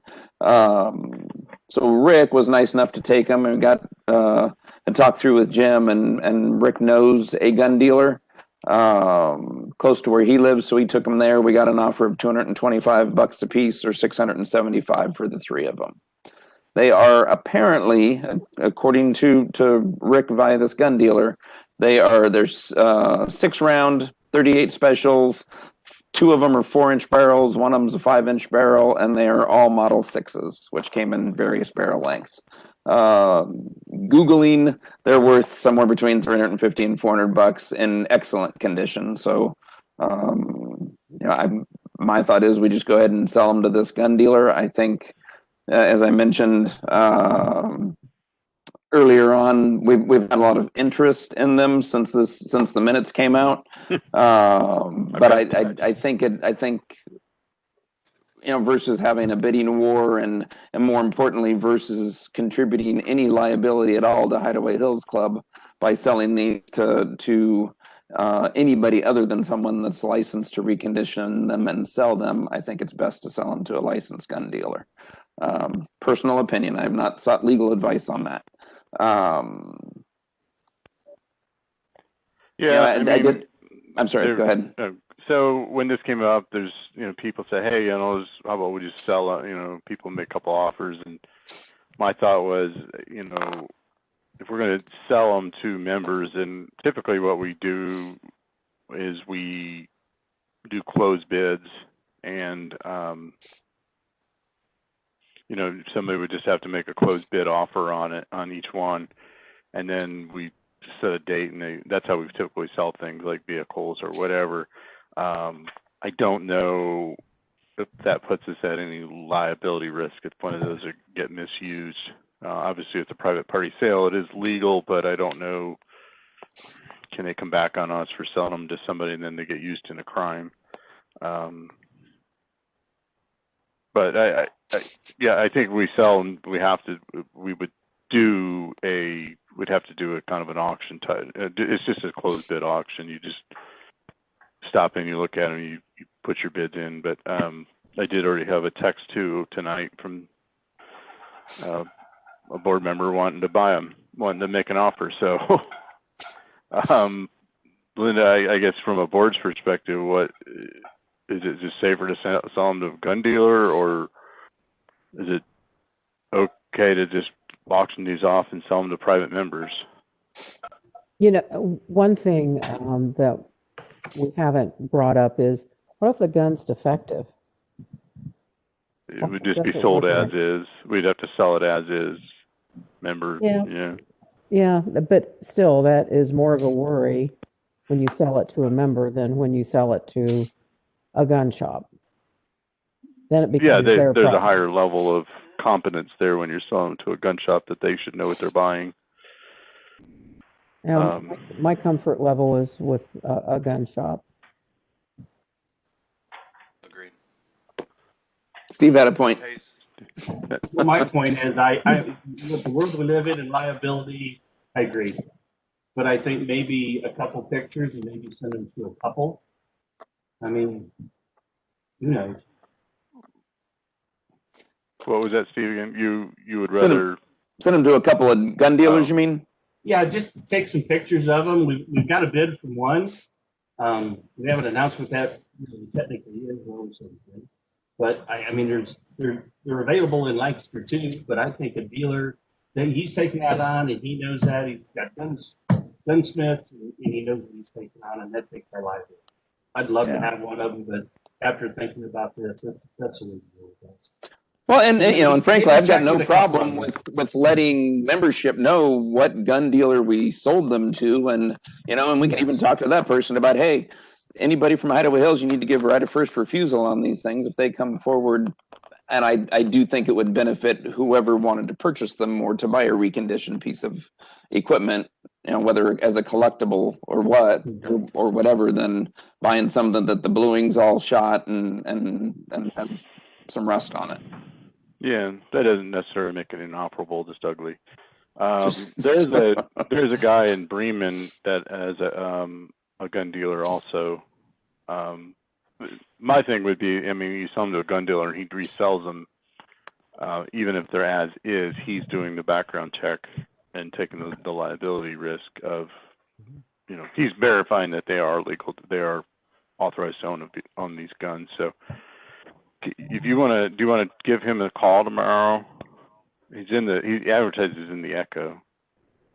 Yeah, that's fine. I mean, you know, Just and give him a call and find I'll out tell if you, he's 'cause I interested had in one giving us a quote. member ask if any licensed gun dealer could bid on them, and we're talking 675 to maybe $1,000. I don't want to put a whole bunch of legwork in on this, so Yeah, I don't blame if you. we can Right. expedite whatever, or if somebody wants to take it on, that's got a little bit more time on their hands, then I'd be open to that. But I'll give them a call.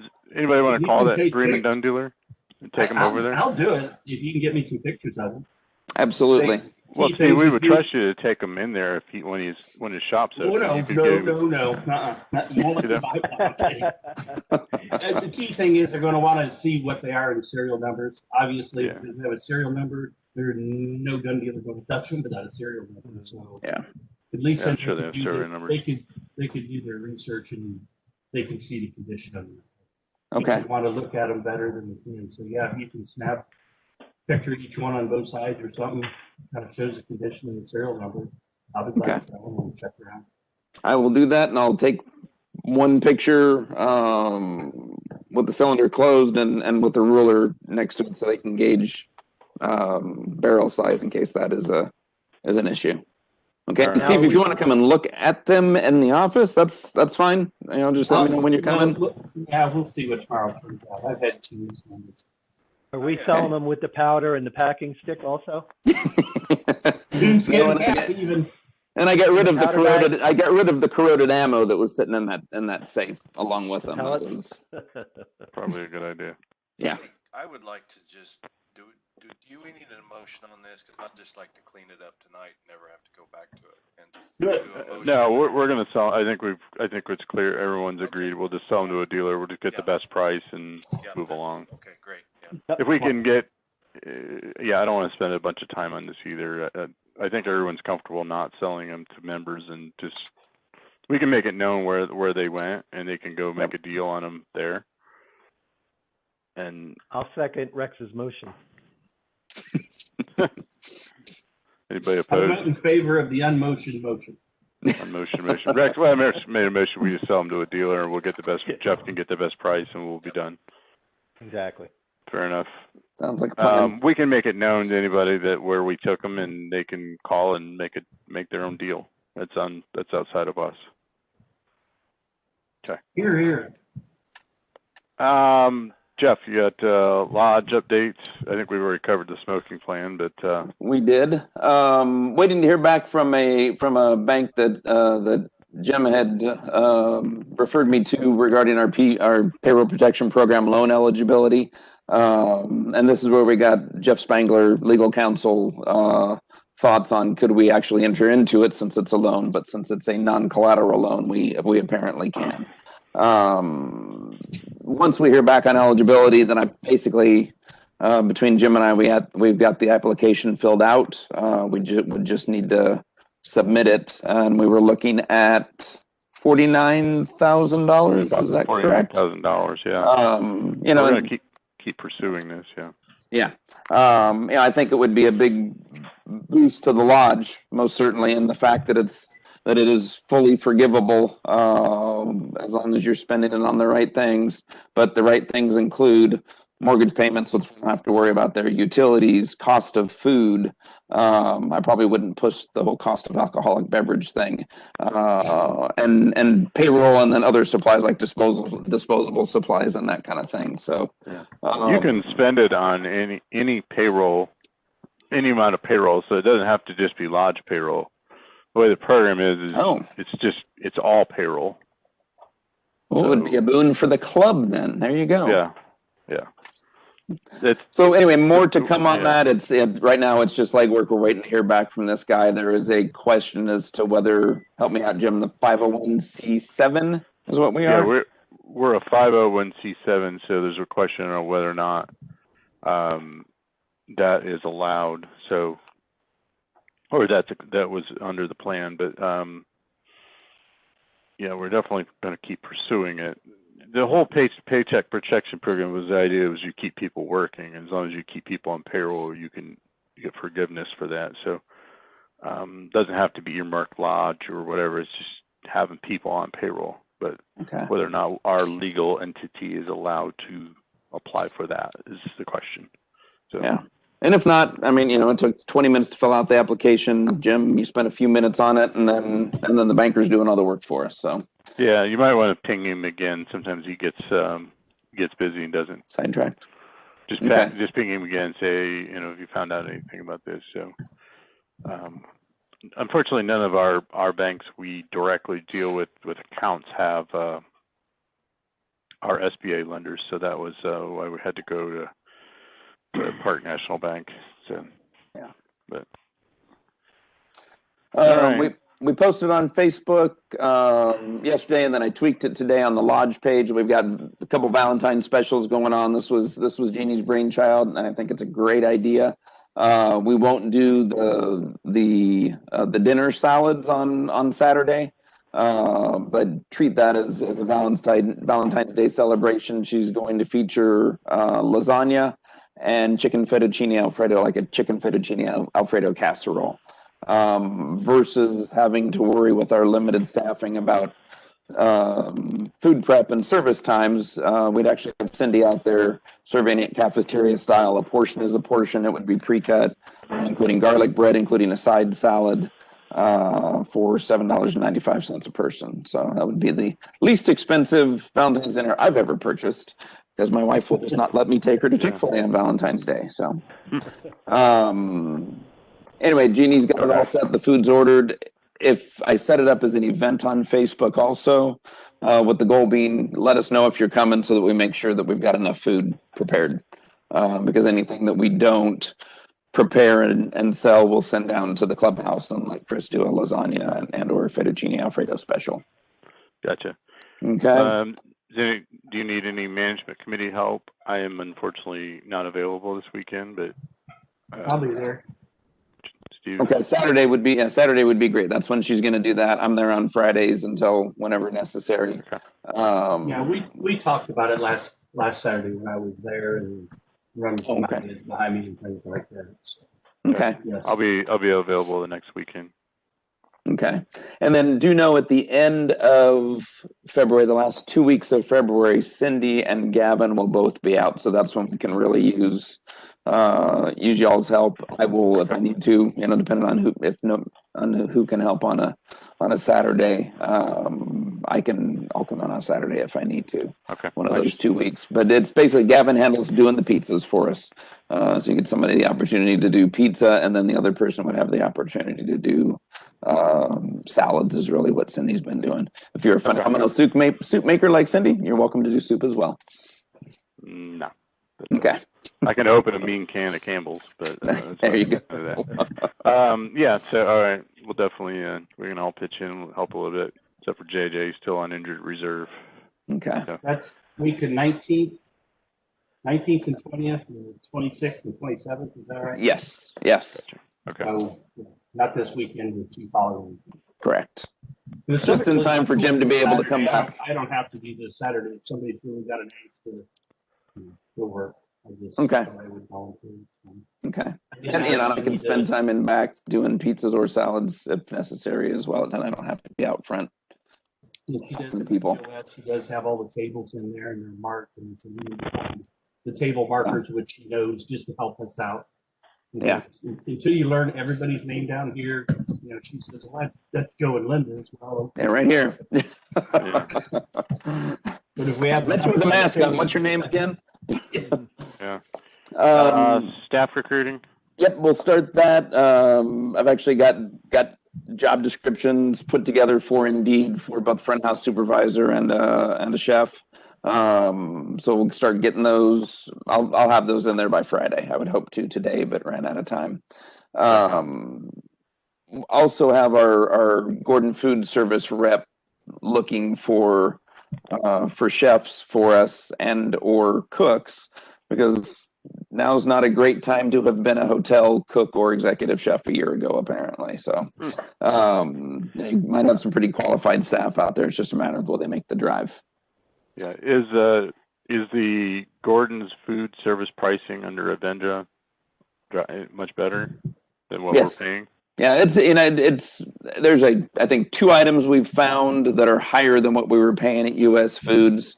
But everything else is anywhere between 5 and 15% lower. Now we'll have to tweak a couple of items. The spicy mac and cheese bites at the clubhouse is an example. Brew City is stopping production of those, so we're going to find something to replace those that will also be spicy. The final word of the description on the one we're getting a free sample of is tantalizing, so I had to try that one first.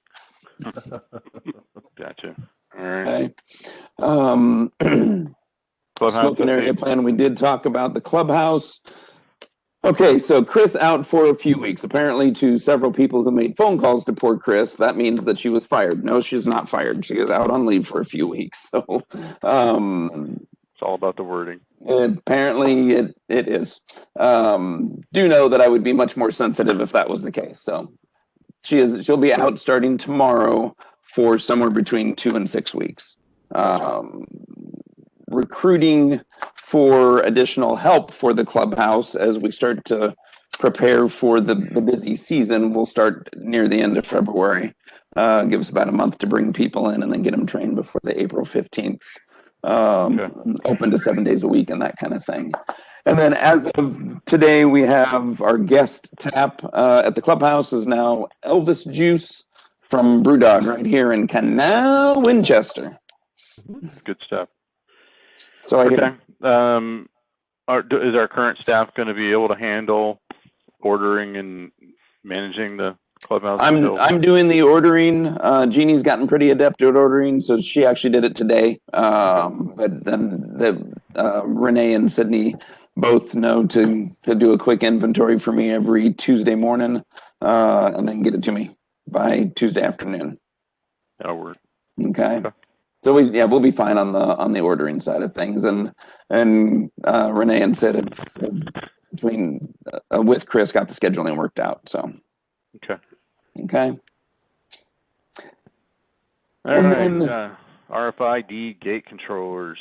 So prior to kind of making some budget cuts and some hard choices, we've gone down the road of replacing the old clicker gates with a newer RFID gate system that would you give the office a lot more control, security, a lot more control on shutting off people's egress through those back gates. It would eliminate the security having to open the member gate and causing backups and taking them away from answering the phones and taking care of member needs. It's a huge enhancement to security, and I think it's something we need to do, and it's something we pretty much committed to doing, and as part of the assessment increase that we would start looking at this again and looking for a plan. It's not a foolproof plan. I mean, we looked at, Jeff, we had looked at doing like a double gate system at all at the gates, and it just really wasn't feasible. You have to pull in one and let the one shut. It's really, especially the Bremen gate would be bad because people line up there. But it definitely is a help because we could shut off members as they leave, so they don't have access anymore. Shut off on people that shouldn't be here. So, were you able to find any of the old quotes or? No, I didn't get all the way through that very full filing cabinet, unfortunately. So I'll keep looking tomorrow and Thursday. I think I had them. I'm looking. You had them? I have an old quote, I believe, from the last time. Oh. And I was talking to my old director of tolling, and he hooked me up with the name of somebody that could possibly, help us out, or at least give us, options. There are so many options with this now as to, the tag readers, the cameras, the ability to, once somebody has your tag or comes in on your tag, you're notified yourself. I mean, there's so many ways we can do this. It's just, I think what we have to do is we have to hear from a couple different people and then decide, okay, this is what we want. We don't want the Cadillac, but we don't want the Volkswagen. Or maybe we do want the Cadillac. We just have to see what it is. With the gates being different, that causes another little, hiccup in things, but it can all be done. Yeah. Okay. We won't go easy pass. Don't worry about that. Costs too much. Great. Easy pass, get dinged $1 every time I come in the back gate. That'd be lovely. Yeah, I think that these work, at least the newer gates, they should work with the existing mechanical pieces. It's more so the controlling unit of what you're hitting your clicker on, and then to making sure we have internet at all three back gates, so that security can shut them off if somebody shouldn't have access, or kind of having some control over this thing. But yeah, JJ, if you want to pass that information along, and we can find some of those other quotes, and we can get some people back out here to represent. I think we're serious about doing that this year. I think we've committed enough times to the community that this needs to happen. And that's why we're on gates. I know there's been some talk about leaving the Borer Hill gate open. What happens is that gets really slick, and people come down the hill too fast. They can't stop. They slide into the gate. They damage their vehicle, bend the gate, and then that's why it's an aluminum gate. What our agreed upon procedures is if it got really icy, like let's say that last night, security would open the gate and leave it open. That needs to be the first place maintenance goes, to salt and treat that area out front, and then they would reshut it. That we wouldn't stay open the entire time it's slick. because that lets people know that, and they come in that gate if it's left open. Unfortunately, we looked at a lot of options as far as, moving the gate. We looked at trying to put a sensor up the hill and property we don't own, and we really just couldn't come up with a good solution other than trying to have maintenance go back there as quick as possible, treat that area, or even have security have a bag of salt and go treat it and then shut it so that people can stop, but at the same time that we're not leaving our gate open.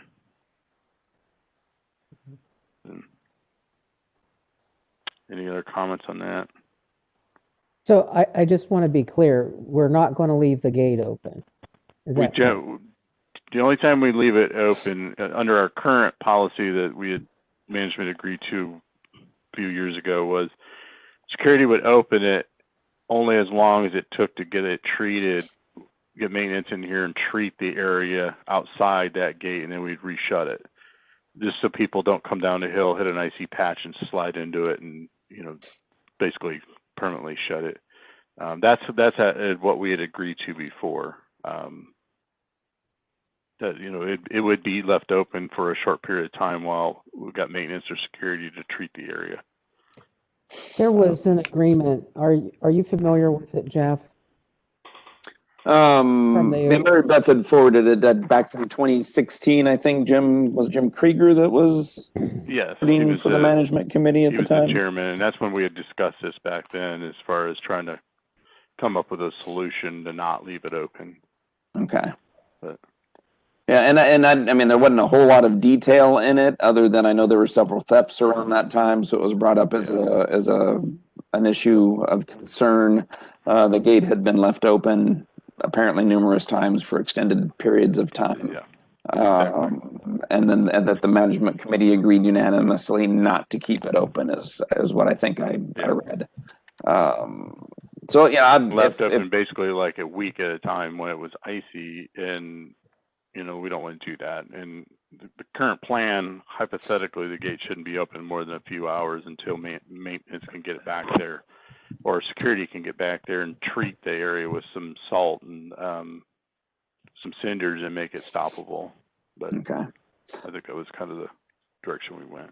So I will make sure both Rick and Randall and their respective teams are aware of that, so that is the first area hit. Because I think it came up again, if I'm not mistaken, because somebody had noticed that it was open for more than just a few hours. So yeah, we don't want to do may have that. been no. No, that just people know that gate's open during inclement weather. They'll just come to that gate and just slide on in. And we did have some thefts, and that's why we had to address it. Okay. There was just some concerned members that said, I come down the hill, no matter how slow I go, I still sometimes struggle to stop if it's icy at the bottom. So that's the kind of the compromise solution we came up with. And then I walk to the mailbox, get to the mailbox, and I slide back down that hill and fall on my bum and swear at Marty for not getting this done. Linda, was that your understanding of it also? I'm not 100% sure. It wasn't super clear. I guess one option is to close the gate and send out an e-blast to members and let them know how long it's closed for. My only concern is that we really do get back there and salt it so that we're not letting people in, because people will take advantage of it. Yeah. So if we're going to say we're going to clean it and make it a priority, we need to do so. Yeah, and Agreed. if we can't get back there to clean it, then it just needs to stay shut via an opening gate opener, and we're just going to have to hope people don't slide into it again. So. Yeah, I think the challenge was sending out an e-blast. I mean, if it's something where we get a snowfall like we did and things ice over and we've got to shut it and somebody's already driving, I don't know that an e-blast will do much good. We talked maybe about having signage up, but I don't know that we can put signage on a roadway. Yeah, and it's not our roadway. It's not our property up past that. Yeah. Very far. So, yeah, because you'd have. And by the time you hit the gate and see the sign, you're halfway through the thing, I think. Yeah, once you start down the hill, you're pretty well committed to it. Okay. So, all right. Any other comments on that? All right. Last item, security truck. Okay, so I've been here to buy the last two security trucks. Oh, have you? Okay. So Randall brought up, we're doing our staff meetings every Wednesday. Randall brought up that he was under the impression that we were changing out security trucks on a rotating 3-year basis. That's not how we've got it listed in the on the equipment list. It is. I'm going from memory here, but I want to say the 2015 or 16, the black truck, the older one, is due to be replaced in 2022, and then the silver one in 2024. His concern is we've got about 145,000 miles on the black one, 130,000 miles on the silver one, and we're already to the point of taking the silver one into the shop twice in the last 3 weeks for different lights coming on. Most recent one, they diagnosed it as the alternator, so Rick's guys will take care of replacing the alternator on it. But I said, I don't know what the previous discussions were. Obviously, we've set that equipment list. Can it be changed? I guess it could, but you're looking at probably $30,000 to $35,000. And even if we were to go through a vendor and get a Ford, like a Ford Ranger or something like that, it's still not going to be cheap. You're not going to see the kind of savings we did with Jacobson. No.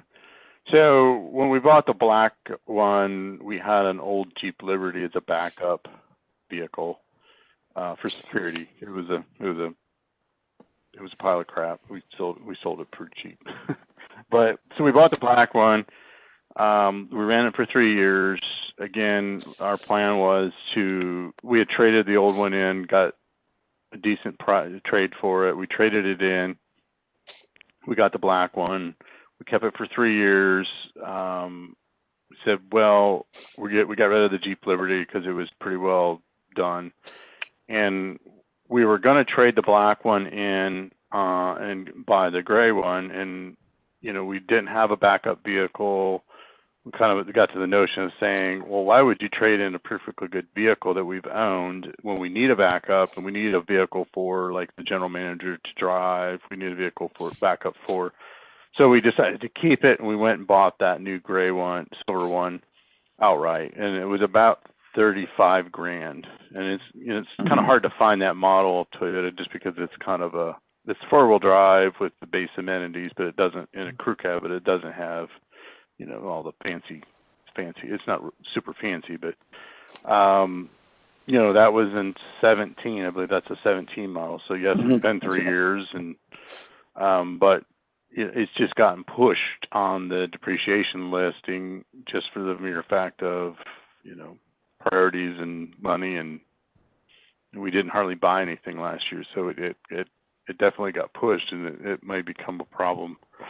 Do we keep that one and trade the black one in at some point, or keep the black one, trade the silver one in? I don't know, but it's not to the point of nickel and diming us to death yet. So he just brought it up as a concern. The driving around Hideaway Hills is rough. It will age a vehicle before its time, most certainly. I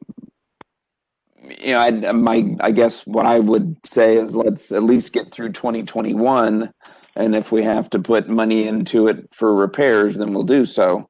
I'm accustomed to Toyotas lasting quite a bit longer, but I've not driven Toyotas around Hideaway Hills before November. So I will say the black Toyota was a pretty solid vehicle. The silver one has not lived up to the Toyota quality. It's had issues from pretty much day one. It had issues. Well, and it's got more bells and whistles on it. It's an SR5 package versus the true base. So maybe with those additional bells and whistles, you run into some additional issues. Maybe it's a different engine. Who knows?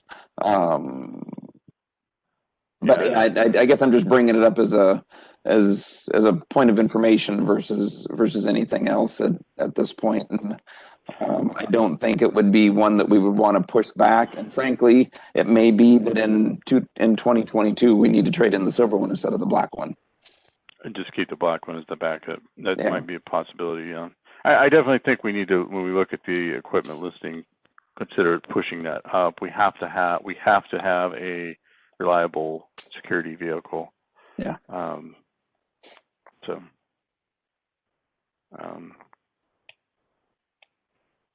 we could go lease one for 5 years. Oh, geez. No, we don't. we would I think the not mileage get our charge would be over the I think the mileage charge $8,900. would be really just ugly. Yes. Not to mention, we didn't have that silver one very long. One of the security guards bounced it off of one of the poles. I was just like, oh, it's just cringing. But it happens. It happens. It's a work vehicle at the end of the day. So, yeah, I think we definitely need to look at maybe trading one in next year. Okay. And shopping around and trying to trade one in. Unfortunately, right now is not a good time to buy a truck. I don't know if it's lightened up at all, but we don't necessarily have to buy Toyotas. They were the more reliable vehicle at the time, so that's what we continued to buy. But a vehicle like JJ's would work just fine too. So it's a GMC. Chevy Chevy Colorado. And that's a mid-size. comparable mid-size. We don't need really a full size, but I mean, sometimes you can get better buying a full size. Yeah, I was looking at we got to look at the everything. Tundra too. The thing is with the full size, I used to have an F-250, and driving around here is not easy with an F-250 because it was so long. The Colorado is so much easier getting around with, and it's big enough. You put And Randall was saying with the driveways they have to go in and out of and that kind of thing, and some of the angles they have to make, it's much easier with a smaller mid-size truck. Yeah. Yeah. But the Rangers, the new Rangers, they used to be horrible, but the new Ford Rangers are actually rated very well, and the new Colorados are also didn't used to be a very good truck, but those are actually rated pretty well now. So not as comfortable as a full size, but if we can't drive a full size around effectively, then no reason to have to make a 3-point turn if we don't have to. The mid-size Tacoma has served the club well, and so we'd want to stay with something in the mid-size range. I think you've got the Ranger, the Colorado, and the Tacoma pretty much hit in that range anymore. Yeah, and then a Nissan Frontier, but those aren't all that impressive. Or if you have a Nissan Frontier. I didn't know they made them anymore. Yeah. Okay. Any other discussion? You guys got any comments on security truck? Nope, good. Okay. We do have a short executive session after this one. So anybody else got anything they want to bring up? No, sir.